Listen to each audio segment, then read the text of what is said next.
ako si Mangs. Kaya aminin ako. Naalala ko yung mga panahon nakipagrelasyon ako sa kapwa ko lalaki. First time ko yun. Ganito, kwento ko sa'yo. Di kaibigan ako. Close kami. As in, close talaga. Sa sobrang close namin, di namin napapansin. Kakagustuhan na kami. Alam ko sa sarili ko na may pagtingin siya sa akin.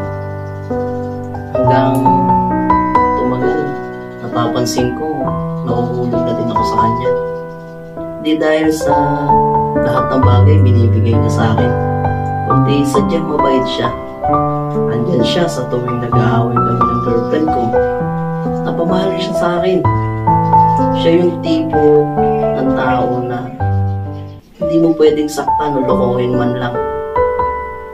Nabigla siyang nagtapat sa akin. Gusto niya ako. Noong una, nagulat ako. Bakit? Alam ko naman sa sarili ko na babae yung gusto ko. Pero wala eh. Kinalaunan, nagustuhan ko na din talaga siya. Tumagal kami ng 3 buwan. At doon, nag-attempt na siya na mag-ano kami. Yung, alam mo na yun, basta yun.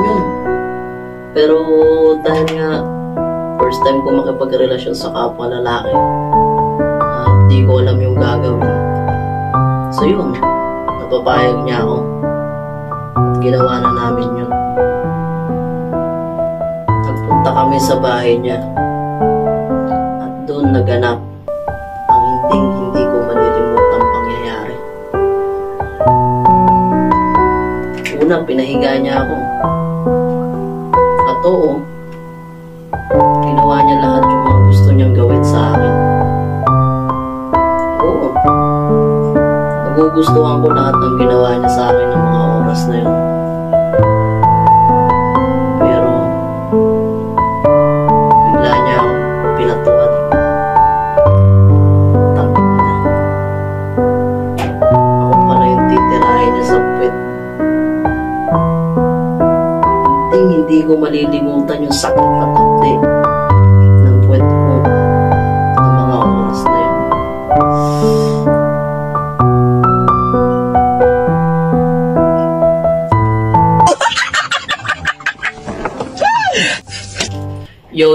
Yo! Maraming salamat kung umabot ko pa rin sa part na to at tinapos mo ang aming video. Ang inyong napanood ay entertainment purposes only. Sana natuwa kayo. Nga pala, kung naghahanap kayo ng vape, ito, kagaya nito, tignan nyo dito sa page na to, Vape Cartel. Ayan, lalabas yan dyan, General Trias, Cavite. Mag-follow, mag-comment, mag-share kung gusto mo mag-reseller sa lugar mo kung nasaan ka man. PM mo sila, bibigyan ka ng magandang deals niyan. So, yung page natin, huwag niyong kalimutan. YouTube natin, i-boost nyo pa lalo. Pataasin natin. Maraming salamat pa rin sa mga nanonood sa akin at sa mga bagong subscriber dyan.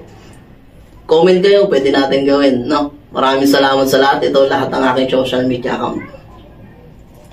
So, maraming salamat. Peace out.